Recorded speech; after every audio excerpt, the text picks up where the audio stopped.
आज रजब भाई के घर मजलिस थी तो हमने जाना था उनके घर।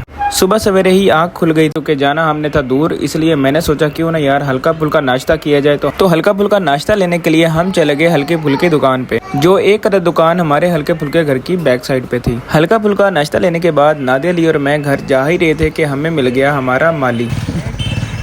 हाँ सुना। हाँ सही है। आपने बनाया नहीं बनाया बबलू भी तू कितने गया सी नाश्ता वाले कौन कर रहे हैं? क्या बात है, ये होते हैं अमीर लोग जो इस टाइम नाश्ता करते हैं। सुबह से काम कर रहा है।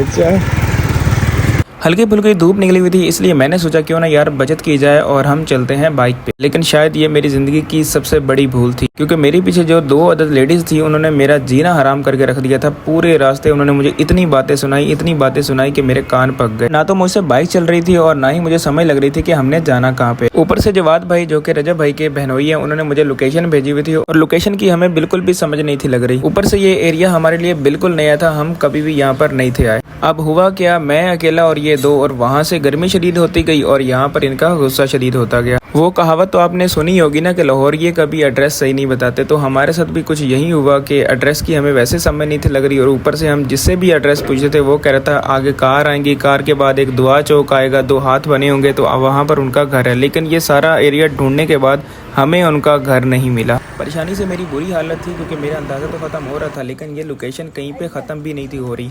बिल आखिर एक घर के सामने लोकेशन एंड हो गई। हम ये अंदाज़ा लगा रहे थे कि किस घर में मजलिस हो रही है, क्योंकि यहाँ पर तो कोई आसार ही नहीं थे नज़र आ रहे कि कहीं पे मजलिस हो रही हो। पर हमें खुशी थी कि हम अपनी मंजिल मकसूद पर पहुँच चुके हैं, पर ये अफसोस था हमारा क्योंकि हम किसी गलत जगह पर पहुँच चुके थे।